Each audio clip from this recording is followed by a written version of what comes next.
पति से धोखा खाने के बाद अब मुझे किसी एक ऐसे इंसान की तलाश थी जो मुझे समझे और मैं उसे। मुझे बस एक ही इंसान चाहिए था जो मेरा हो, मेरी केयर करे।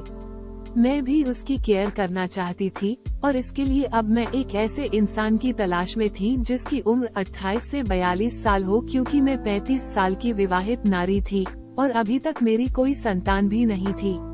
मेरी कहानी मेरी जिंदगी में बड़ी ही रोचक रही है और हर तथ्य घटना किसी न किसी बात से जुड़ी है। मेरा पति मेरे ही सम की औरतों के साथ फ्लर्ट करता रहा, जिसका मुझे उन्होंने भी नहीं बताया, और मेरे सम की वो औरतों भी किसी से कम नहीं थी। उन्हें भी उसके साथ रंग रलियां मनाने में मजा आ रहा था। जब मुझे ये बात पता चली तो मैंने खुद ही अपने सम की औरतों पर नजरें रखनी शुरू कर दी। बात उस समय की है जब मैं और मेरे पति के बीच बहुत प्यार हुआ करता था। हम दोनों की लव मैरिज थी और हम दोनों एक दूसरे से पूरे खुले थे, दिल में कुछ नहीं रखते थे और एक दूसरे को सब कुछ बता देते थे। शायद इसी कारण हम दोनों के बीच इतना प्यार था। हम दोनों एक दूसरे के दिल की आवाज सुन सकते थे। हम दोनों अलग अलग कंपनी में काम करते थे। एक अच्छी बात हम दोनों की थी कि मेरे पति को खाना बनाना भी आता था।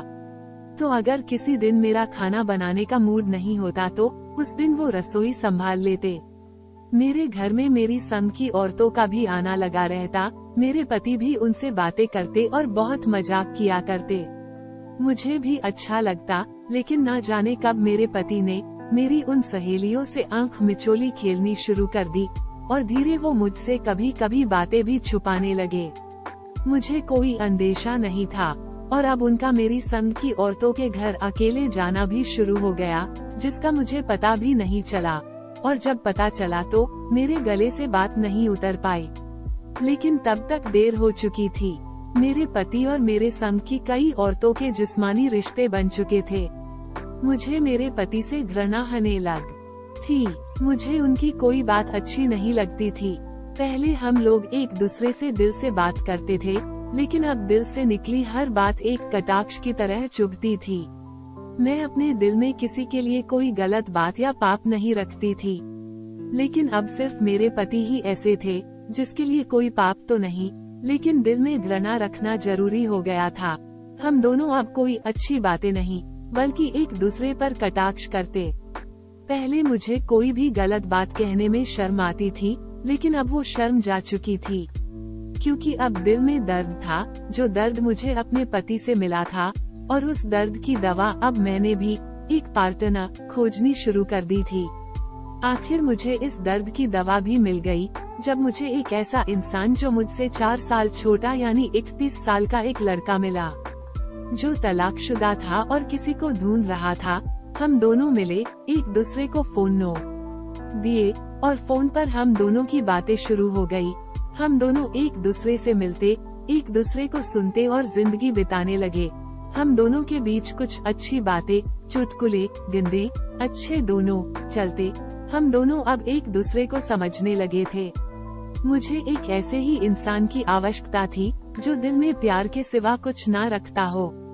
उसके दिल से बस प्यार प्यार और प्यार ही निकले, जो अपने काम में निपुण हो, मैं उसकी और वो मेरी केयर करे। शायद वो इंसान मैंने अब उस राजेश की आंखों में देख लिया था। हम दोनों मिलते रहे, एक दूसरे को समझते रहे और धीरे धीरे एक दूसरे के करीब आ गए। हम दोनों अब इतने करीब आ गए थे कि एक दूसरे को देखे बिना जीना मुश्किल होने लगा, लेकिन हम दोनों कुछ नहीं कर सकते थे और हम फिर दोनों ने एक बार कहीं शहर से बाहर जाने का प्लान किया। मैंने अपने पति से कहा कि मैं अपनी एक दोस्त के साथ 2 दिन के लिए शहर से बाहर जा रही हूँ। उत्तर मिला, ठीक है। हम दोनों एक ही दिन के लिए गए और एक दिन बाद जब मैं बिना बताए घर वापस आई तो दंग रह गई। मेरा पति मेरे की सम की 3 औरत के साथ नंगा नाच कर रहा था। उसको भी मजा आ रहा था। मुझे शर्म आ गई। मैं अंदर आई और अपने संग की औरतों से बात की और कहा कि तुम्हें शर्म आनी चाहिए।